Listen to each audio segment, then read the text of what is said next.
Hi, class. Um, this is a first for me, so I hope you'll cut me a little bit of slack. But I'm going to try to go through the Pro 10 presentation and emphasize the pertinent information that you'll need to know. This Pro 10, every um, intro class, we make it an objective to go through and to give them this information. The regional council deems it very essential. And so this will be that portion. So if you're settling into this and you're wondering, you know, how long is this section going to take and what's this going to involve, I would suggest that you get yourself a cup of coffee and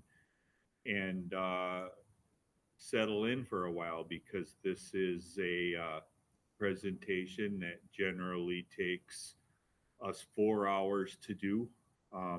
It's 117 slides, and it starts out with the one that you see in front of you talking about the federal mediation and conciliation service. And as the pieces of this PowerPoint go along and they put this together, the reason that the federal mediation have this section in here is because Tom Cherryali generally comes into the class and he proctors this portion of it for us. But with the social distancing and the classes being what they are, you're going to have to put up with me. So, again, there will be a 25-point test at the end of this based on this information. I'll do my best to emphasize it as we go along. So, the first part is explaining who the federal mediators are and what they do. You know, they're a small agency. They were created uh, when the Taft-Hartley amendments came about, and they have approximately 219 employees. 154 of those are mediators. So mediators are people specifically that will be assigned to travel from here to there and deal with mediation. They have 60 field home offices nationally, which is not a very large organization when you consider what they actually do. So here's their mission statement, and basically, they are for promoting and developing labor management relations. They are for preventing or minimizing work stoppages like labor strikes and disputes and things like that through mediation. And they are an advocate for collective bargaining and mediation. So, two more bullets on this page with the developing the art and science of practicing dispute resolution and also fostering constructive relationships between labor and management and helping them to solve their common problems. So they are a mediator group that is third party neutral, which means that they're not going in to take sides in one way or another on something. They're looking to mediate grievances, and also they were a big developer in this training. So to clarify the issues for both sides, what they do is they gather the information, they practice the diplomacy, and they build on where there is already areas of agreement.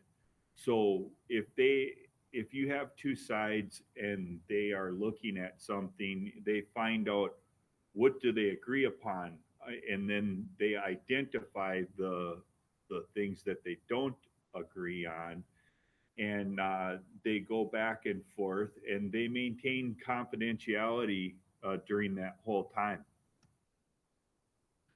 So some of the things that they practice is they divert hostilities. So they want to get the posturing and the anger and resentment and some of the things that you would assume between two parties that are arguing over something out of it.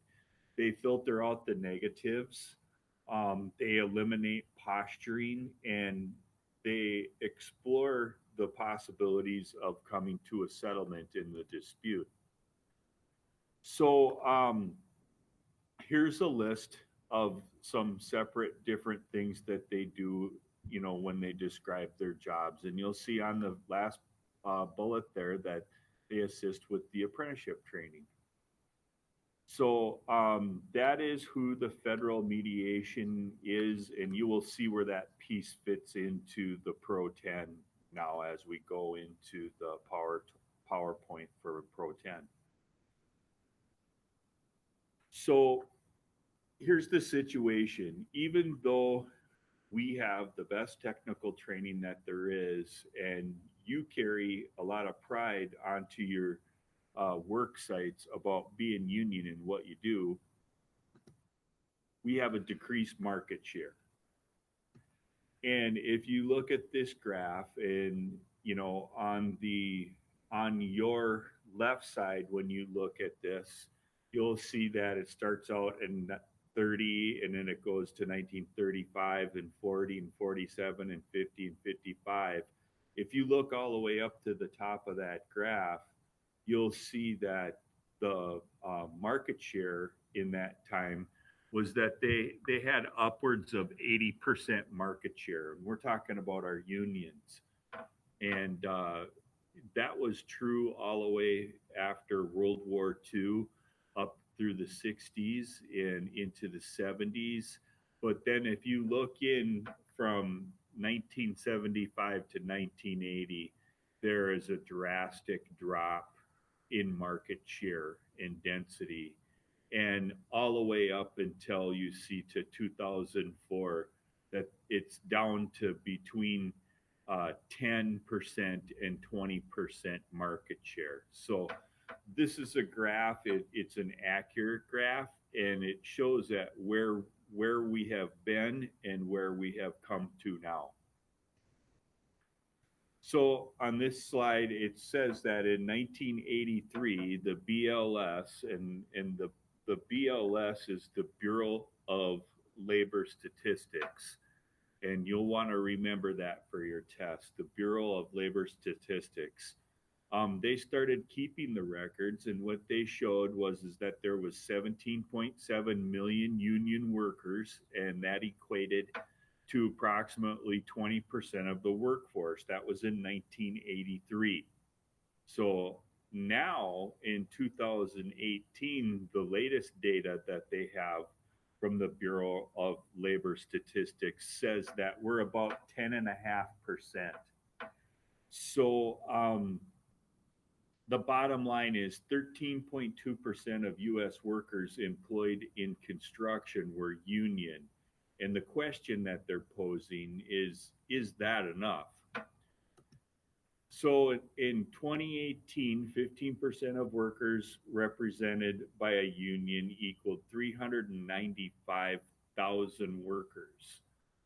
This is Minnesota that we're talking about right now, and we rank 12th in percentage of unionized workers. New York and Alaska ranking the highest. So you know, you might say, well, that's pretty good. We're 12th, we're Minnesota, but as you'll see, this goes on that the average of union workers across the country is actually pretty low. And union members earn an average of 18% more per week than a non-union worker. So fewer projects and fewer jobs resulted in an increased sense of loss and personal family self-confidence, where 2 generations ago, everybody that you talked to was in a union and was making the kind of wages that you will make someday when you become a journey person. there's increased frustration and discontent, and small family owned companies go out of business and get absorbed along with this also. So what's at stake is our professionalism, union reputation. The competition has increased. The contractor selection becomes price driven versus quality. So what that means is that contractors are persuaded to hire for the least amount of money when better quality workmanship can be had. So less profit that's coming in, uh, and that puts their businesses at risk. So we had a choice is to ignore this trend or hope that we can change or take action. Um, we want to regain our market share. We want to stay competitive in new markets. And the players that are in this, and you'll want to try to remember this, and it goes with the luck. So if you look at the symbol, the Lux symbol with Pro 10, who helped develop this, it came from labor. Okay, L is for labor, and that's the tradespeoples in the unions. Then U is for users. And what we're talking about is the owners and the end users. Okay. We're talking about the people that occupy the spaces that we install the carpet in. And then along with that, the contractors and the general subs. The contractors that are working the heavy commercial jobs that we're on, and then the subcontractors that work for them. That's our employers. That's your employers. So labor, user, contractors. That's what makes up the Luck Committee. So they started in about 1980. They got together and they started talking about these trends, and the result was a collaborative group that looked at the Minnesota construction marketplace.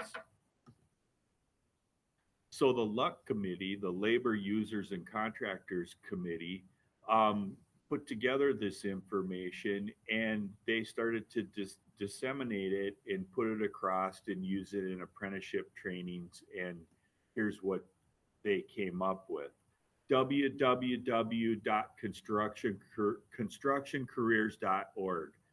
That's a very important website, in my opinion, because if you are talking with anybody that is looking to get into apprenticeship training, and it doesn't matter if it's a floor cover or a carpenter or a plumber or a iron worker or an electrician, you send them to this site, and it has the contact information for all of our training centers. So if you were looking at floor covering, it would have Chris and Kelly's phone number on there, and a way for individuals to reach out to them and find out and explore and get into the apprenticeship program. So that's www.constructioncareers.org. Uniform drug testing policy. Okay, so we want a drug free workplace. OSHA 10. OSHA 10 was something that the Luck committee brought forth, and we all have OSHA 10 in our apprenticeship programs. And now a lot of people are even asking for OSHA 30. If you're a foreman working at the VA hospital, they want you to have the OSHA 30. But as a basis, everybody to have OSHA 10. And that comes with the safety on the job site. They came out with a fall protection booklet. They looked at behavior based risk management. We'll talk more about that later. And then the Breslin presentations. Mark Breslin is a presenter. He's a fourth generation construction family.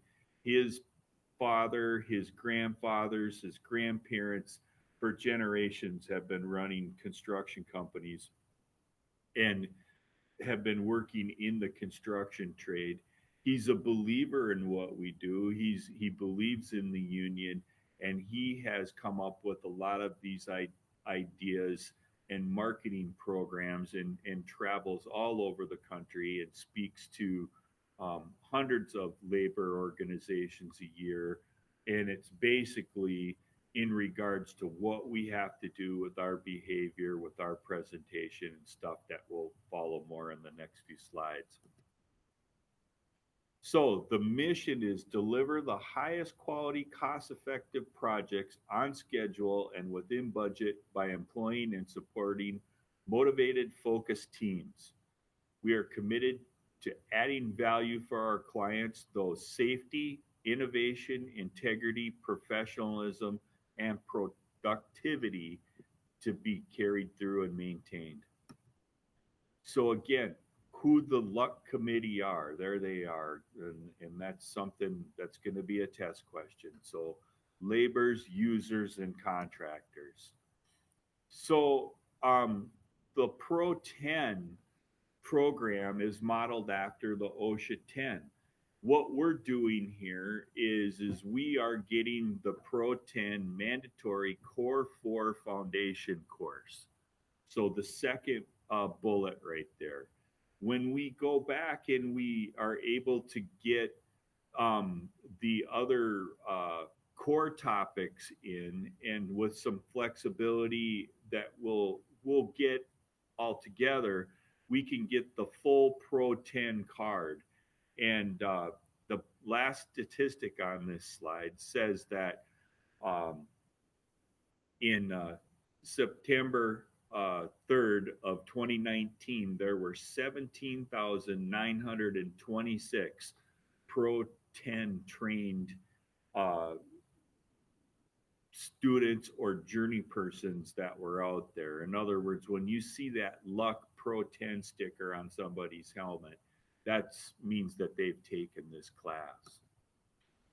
So the topics that they go through are outlined here, and you talk about union history, and we talk about perceptions, changing perceptions, worker readiness, contractor readiness, construction projects, economics, working with different personalities, and supervisor development and foreman training.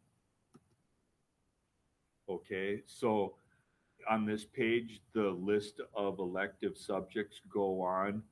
You'll see that a big one right there is substance abuse training, diversity training, and then labor and management committee basics. So a call to action is to enhance what is currently being done in order to better prepare and support the construction community to regain our market share. We talk about what's happening in our industry.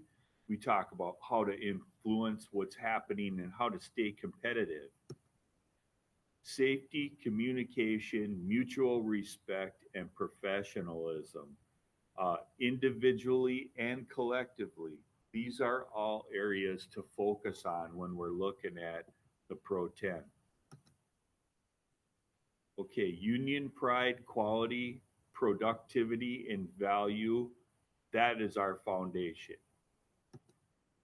The labor movement is not what it once was. Decades ago, 1 out of every 3 workers was union. Today, that number is 1 in 10. So that's a test question. I want you guys to remember that, 1 out of every 10 workers is union. That's all there is. So our objective is to change that. What else has changed? Well, the economy, the different types of financing that goes on, competition, perceptions by owners and customers are driving factors, and the costs and how we can prevent or present ourselves. And then marketing. Again, marketing is how we present ourselves. So when you look at economy, competition, perceptions, and marketing, the last 3 are the only ones that we can influence and that we can change. The economy we have very little control over, so you can see where this is leading to. How can mutual respect between these groups influence our market share. So let's look at the labor, the tradespeople, the union, you and me. So tradespeople are professional, they're hardworking, they're highly skilled in their craft and proud to leave their mark. I think we can all agree on that. I mean, that's what I think of myself. I hope that you are carrying that same pride also. Employers expect a trade person to provide the following things. They want them to be safe. They want them to do quality work. They want you to be productive. They want you to be on time at work and dependable, have a good attitude, and get along with your coworkers. They want you to care about what you're doing, flexibility, the ability to solve problems, be on top of your game, drug and alcohol free, 8 hours for 8 hours pay. So 8 hours work for 8 hours pay. And then to dress and to act professionally. Labor unions provide equity for the union worker, fairness, the opportunity to succeed, self worth, achievements in the workforce, justice, no unilateral decisions by management, and freedom, the right to pursue your chosen field. When you look at the mutual respect aspect of this, your work opportunities are by requesting bids for the work. So the overall vision for the project and maintain an active role throughout the project establishes a completion date, hires and the architect, engineer, or general contractor to develop specifications and drawings. Users can expect the contractor to provide the following: a quality built project. The project is built in a safe manner. Value for what their expenditures are. A professional attitude by all the workers on the project. Provide solutions and solve problems. Construction workers treat the owners and the employees with respect. And construction workers follow all the rules that the owners have established and remove any worker from the project who does not abide by those rules. What is a contractor? Well, the contractor is the leader, okay? The contractor is the person that's taken the lead on the job, and then is that their direction and vision on building that job. They're the salesperson, they're the estimator, they're the organizers when you talk about materials and the timing and the placement of the crews. Sometimes they're the banker and they finance these projects. The contractor provides employment, training, security, and opportunity. Everyone needs to work together in a respectful way for anyone to be successful. Two-thirds of all errors at the job site are due to either directly or indirectly communication cause problems and difficulties. So when you talk about communication, there are basically three types. And we're talking verbal, what is spoken and what you're hearing. Nonverbal, people's attitudes, their posturing, their demeanor, and then written communication. And here's a fact that 90% of the communication on the job site is verbal. You'll want to remember that for a test question. So, what's the effectiveness of the verbal communication? Unfortunately, people absorb about 50% of what they hear. And after a week, people remember about 20% of what they initially absorbed. So, when you look at this graph and you talk about the nonverbal is 80%, that the words are 70% and the tone is 13%. So that'd be the complete opposite. The point of what this is trying to make is that your physical appearance, you're being respectful, treating the customer um, with the mannerisms and the respect is a huge thing because none of those things are generally communicated verbally, but what they see and what they view. So, like I just said, when you break this all down to speech, verbal, what you visualize, and what you see, um, your actions and your mannerisms can make a huge difference. Okay. And when you look at this page, it's just a little bit of breakdown. Yeah, when you talk about speech, 125 words to 140 words per minute. Um, your ears 400 words or more. Your brain can process 1,000 to 1,400 uh, things per minute. But the bottom line is that when you look at what people remember, a lot more can be by what you're presenting and what you're representing. So perceptions of listening is that people see different things. We are all coming from different pasts, and it interprets messages wrong sometimes. Sometimes things take the wrong way, so you have to be careful not to give an impression that can give a misimpression. So assumptions are a lot.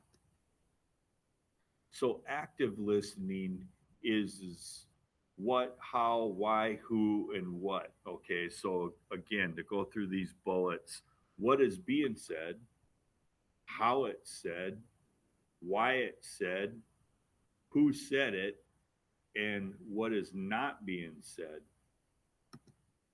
Addressing this is very important. Okay. And also, we have physical barriers on the job site that make it hard to hear, like noise causes hearing impairment and distractions. So try to be clear, concise, complete, correct, and courteous. I think that that's really good advice. So they're referred to as the 5 C's.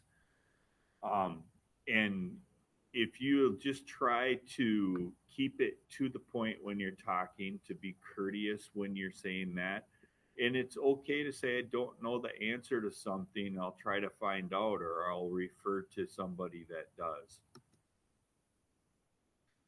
So when you're having problem with communicating and listening, remember to keep an open mind, work at it, try to give it your best effort, concentrate on the facts, listen closely to what the most important things are. Remain quiet, because if you're the one that's talking, you're not really listening to what's being said to you. One of the biggest secrets anybody ever told me was, and you guys will never believe this from being around me after a while, but I do shut up sometimes and just listen to what people are saying. It does two things. It gives them a chance to communicate what their feelings are and what they're thinking, and it also lets them know that you're listening to what they're saying, which makes them feel important and reinforces this whole thing. And don't forget, if you ask questions, keep them to the point. But if you don't ask a question, then it's going to be a hard time figuring out what they said.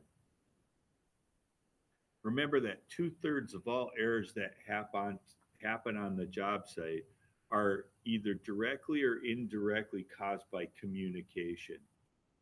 Lost ROI influences who our clients will reflect and or refer for in the future. So when you talk about ROI, it is a return on investment.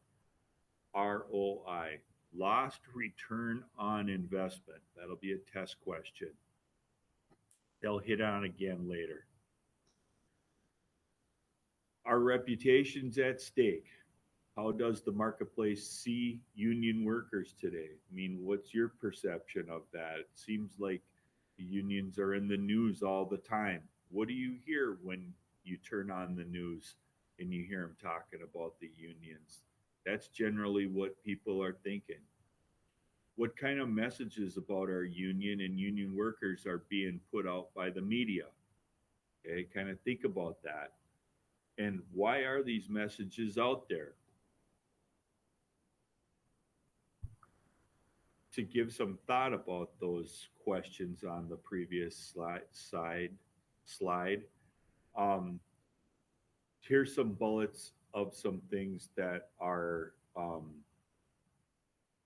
what you have heard people say. All right. So, have you ever heard somebody say union workers are overpaid, hard to deal with, take things for granted, they're spoiled? Union workers are no better than non union workers. Union workers are ineffective, bad apples, and have bad attitudes. So don't say those types of things to try to bring anybody down out there. But these are some of the perceptions that are widely spread, and these are some of the things that we have to work to change. It's not whether these negative images are true. The real problem we face is what the marketplace believes is true. So if you could change those negative statements and have it be said about union workers that they're worth every penny, a pleasure to deal with, union workers take nothing for granted, that they have a can do attitude, that they work their butts off for everything that they've got. They're light years ahead of non union workers. Union workers are unbelievably efficient. Union workers don't tolerate slackers. Union workers have outstanding attitudes, and union workers are always a better value. You can see that if we can achieve those statements instead of the first ones that we read, that'd be changing our market. Okay. So you need to ask yourself, what can you do individually to change that? What can you do collectively as a construction community to change these perceptions? By increasing our awareness of it and for changing things on the work site, such as um, curbing negative behaviors and having some pride and influence with our clients, we are selling ourselves and our product every day on site. What is the image that you sell? So, how to influence our competition? Become our customers' preference, become high functioning teams, know who our customers are on the job site, and know what customer service is. Floor covering is a customer service industry. It is vital to a company's existence, okay? Effective communication with your customers will improve the relations, facilitate the work process, and enhance the company's profitability. What is a high functioning team? Okay, a high functioning team has goals, they have roles that they fulfill, they go through processes, and they have good relationships. Okay, here's when they talk about what a goal is. It is something that the team members have a responsibility for accomplishing. What is the role? Okay, it goes into um, does do they know their individual responsibilities and limits of authority? Okay, do you follow chain of command? Conflict may occur as a result of deferring expectations among team members. Overlapping roles can create conflict. So, signs to look for are where responsibilities are poorly communicated. There is a power There is a power vacuum. In other words, members act independently and avoid responsibility. The work process should be communicated within the team. Um, who, by what method, and when and how frequently. Okay. Relationships. Individual members must have ways to resolve issues to ensure good working relationships. Right?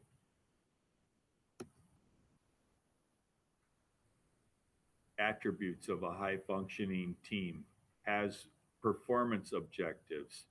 There's a mutual internal accountability, and there's a high credibility and trust.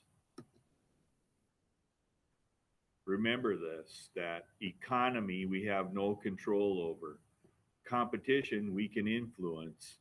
Perceptions we can influence. Marketing we can change.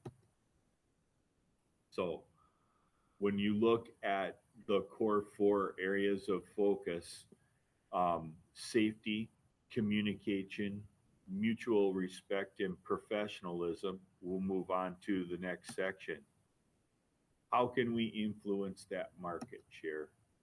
Okay, owners and general contractors need to minimize their risk by eliminating companies with an unsafe work history. So what we're talking about is work injuries now. So when you look at this picture, there's two women in this picture, a young woman or an old woman. Safety is also a matter of perception. So if you enjoy that picture for a second, before I slide off of there, um, I could point out that if you are looking for the young woman, you can only see the profile of her nose and her ear and her blonde hair. If you're looking at the old woman, um, down on the neckline is where the old woman's mouth is, and if you go up from her chin to her mouth to her nose kind of has a bump on it. That's the young girl's nose, and then the ear of the young girl is the eye of the old woman. So, you see a rabbit or a duck? That one is pretty easy. Are these wheels moving? It's a pretty trippy picture, huh?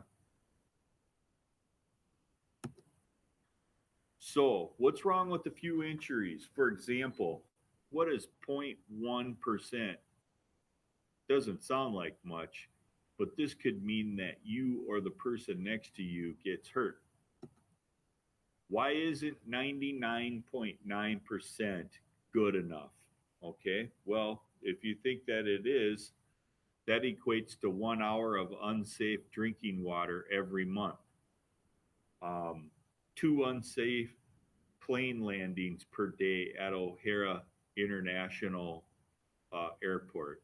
So what that's saying is that they have so many planes that land at that airport that 99.9 would be two planes almost crash.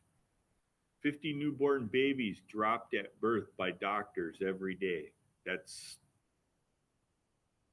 99.9. 500 incorrect surgical operations each week. 16,000 pieces of mail lost by the U.S. Postal Service every hour. So, uh, give you a different perspective there. So, what is an injury free culture? It is a set shared of attitudes, values, and goals and practices that characterize a company or a corporation. Excuse me. We need to build an injury free culture. How do we do that? By having an injury free culture, we make a commitment from everybody, the laborers, the labor, the users, and the contractors. Otherwise, we are implying that it's okay to fail.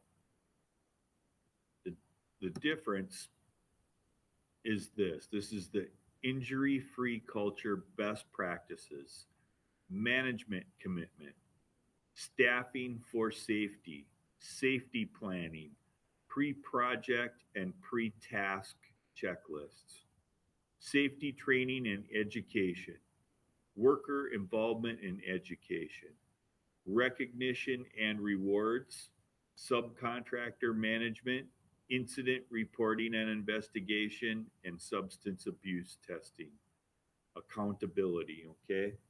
So a lot of times when we do this in class, students, they raise their hands and they say, there's none of that stuff that happens. We don't ever see that on the job site. Well, keep in mind that um, your employers have it in our curriculum to prevent you or to present you with safety training. So when we talk about management commitment, the employers want to know how much safety training do you guys have when you're in school?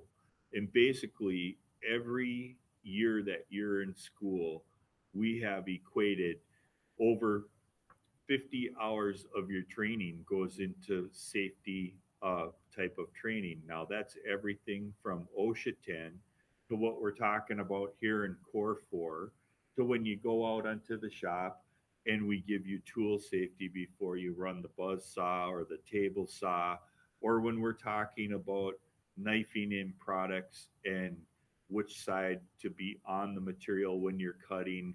Um, you know, Everything that we do down to, what's your straight edge made out of, aluminum or steel. Um, those are things that we take very seriously in the apprenticeship program. And I want you guys to recognize that as we go through here, that the employer has a responsibility for a safe job site. A lot of it, what they have that's happening on the job site, can when they talk about um, recognition and rewards, they'll have the signs up that say, hey, it's been 360 days since the last reported injury, and sometimes they'll buy pizzas on a Friday if they've had no reports of injury. They have toolbox talks that are mandatory, that every week you'll have to gather around with your coworkers and write down safety concerns or things that you can report on there. And then again, with the substance abuse testing, it is the UBC and other union contractors' desire to have a 100% free from drugs in the workforce. So do we really understand the risk? Here you see some pictures of some outlandish stuff. I mean, you got to think about when you're doing something like this, and one slip, one trip, one fall, and that can be a career ending injury or even your life. So when you look at the EMR rating, now this is going to be on the test again. It's the experience modification rating. And what that's talking about is that your EMR rating is based on the injuries that you have happen and that are reported to your insurance company. So companies purchase workers' compensation insurance and they pay a premium for that coverage. The amount paid is based on the historical accident claim. So much like when you get a speeding ticket, the EMR is a 3-year running average of what their injuries are. So, like a golf score, the lower number is better. So, 1.00 is average for contractors out there. Above 1.00, you will pay a premium EMR rating. Below 1.00, you will receive a discount. That premium or discount can affect your bids. So what happens is even to bid a moderate project nowadays, owners are required to report the EMR rating. And if they have too high of a EMR rating, they're taken right out of the bid situation. So um, you're damned if you do and damned if you don't, right? This is supposed to be satirical. Um, you know, you got the devil giving this guy the choice. Do it, or if you don't, you're going to hell both ways. But really, um, you can have a safe workplace and keep injuries down to a minimum if we all work together to do it. So here's a chart that basically shows if your company has a profit margin. Okay, so 1%, 2%, 3%, 4%, 5% going across the top of the chart. Well, let's just use 3% as a average number. So, what we're talking about is what your company bids the work for. Some of you may have heard stuff like, oh, they bid it at 14% or 15%. That's really very uncommon when you hear that. And quite frankly, I get angered by that because most companies out there are probably bidding work at a 3% profit margin. So on the left hand column, you have an accident cost. You have $1,000 accident. So you have an injury to a worker that results in a $1,000 cost to the company. All right. And if you follow that all the way across at a 3% profit margin, that $1,000 accident is going to cost a company that operates under a 3% profit margin approximately $33,000 when you look at that return on investment rate. And that's confusing, but what we're going to do in the following slides is try to help you to understand how this all adds up. So, uh, in this example, you have an accident that costs $10,000. The company profit margin is 3%. Based on the chart from the previous slide, that equates to $333,000 worth of work that needs to be in place to pay for that accident. So here is the rationality behind that. Okay. You got to look at the day of the injury, the subsequent days afterwards, the additional time off for medical therapy, and the cost of the decreased productivity of an injured worker. Here's how it breaks down. So sometimes a shutdown may occur on the day of an accident. You got to look at the time spent helping during the accident, time spent by coworkers watching, and time spent discussing the accident at any time in the future. You know, when somebody gets hurt on a job site, there's a lot of talk and there's a lot of commotion because it's very upsetting. When you look at the supervisor's time related to it, you look at the response to the emergency, investigating the accident, trying to find out what happened, performing corrective or follow up activities, meeting with other managers, meetings with insurance representatives, meeting with outside parties such as police, doctors, lawyers, OSHA, and also training. Okay, the time that it takes to train the worker to replace the person who got hurt, or possible overtime that's required to finish a task to meet that schedule. Property damage, the cost of materials that were destroyed or are unsafe to use, the cost of replacing or repairing and cleaning the damaged equipment and tools, the cost of the personnel to clean that and to do that work, administrative costs. This is something a lot of people don't think about. But when you look at the administrative time for processing the forms, the cost of non productive equipment that's sitting idle, and then the legal costs on top of it, altogether, when you look at it, That injured worker who stepped on a nail that cost 2 cents cost $1,000. Okay. So the company profit margin is 3%. The person that was injured makes $50 an hour plus benefits. How many hours must be worked to make up the difference? So this is where it's going to break it down. Is basically 660 hours or 4 months. And this breaks it all down into the nitty gritty. But the bottom line is that you have to consider that it's not just the injury and the stitches that add up. It is the time missed from the job. It is the replacement worker that has to come in and be trained. It is the time that a foreman or somebody has to run that person to medical to get those stitches. It's the time that the filing of the papers in an administrative problem that goes all the way through from the hospital to the workman's comp company and the administrative person and the time that it takes to file those papers.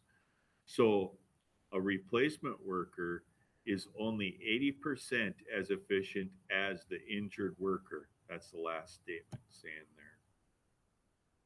And again, this keeps on breaking it down further and further. I'll give you just a second to read that slide before we go.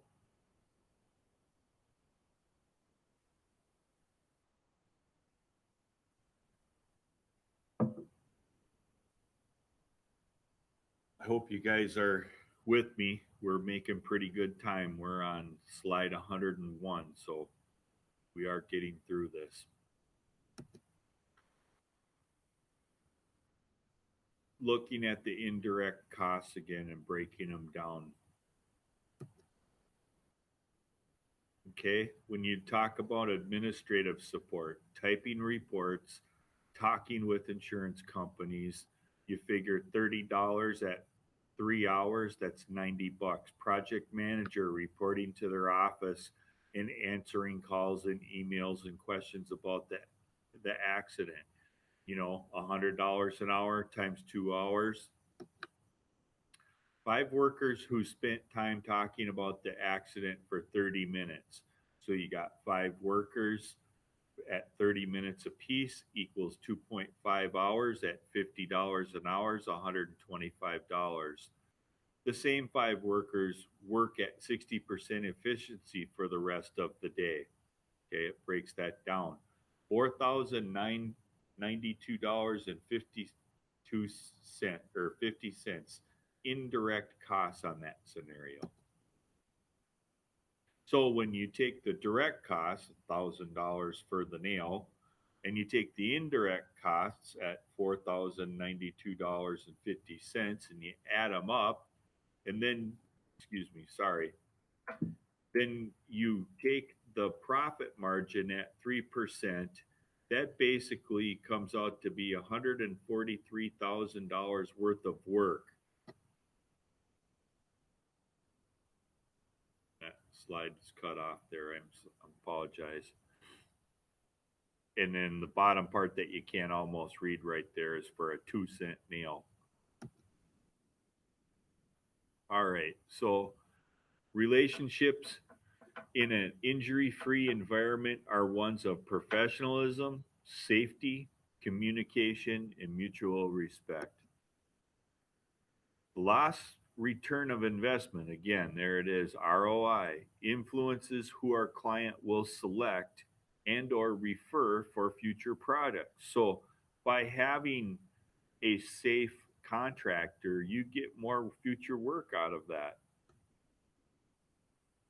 How can professionalism influence the market share? Well, how do each of these groups demonstrate professionalism? We're the labor, the tradespeople in the union, the users, the people that own the buildings and that occupy the spaces that we are carpeting or putting in resilient work or luxury vinyl plank or whatever it is that we're doing for that end user. And then the contractors, Um, the people that our bosses are the subcontractors, and you have your big contractors. So how do you demonstrate your professionalism? All right, our customers are the most important asset and the most important people in our business. Our customers are not dependent on us and they do not owe us any favors. Our customers are the purpose of our work, and without them, we would have no jobs. Our customers are not just names or numbers on books, they are real people who have as much right to be satisfied as we do. Our customers do us a favor when they do business with us. We owe it to them to see that they are completely satisfied. Our customers are not intruders, but a very necessary part of our business. Our customers are free to take their business wherever they wish, and we we encourage that right whenever we fail to satisfy them. Our satisfied customers are ambassadors of our goodwill for our company. So what that means is that when we have customers that are happy with what we do, they tell their friends and they tell other customers, and that's how we get more work from them. Our jobs depend on not only getting new customers, but also on keeping all of our customers satisfied that we have. Satisfied customers are the life of our business and careers. And there it makes reference to the electrical industry and to the electrical journeyman.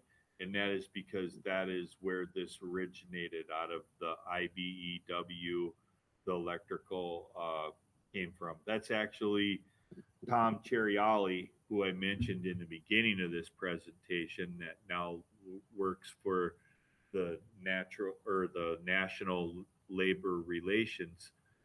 He was an electrician journey person. He was an electrician um, uh, business agent, and then he worked for the agency where he is now. So, and he helped develop this. So that's why they got the little pling in there for the electrical folks. But it is the policy of the regional council that every apprentice that goes through our training programs has this Pro 10 course.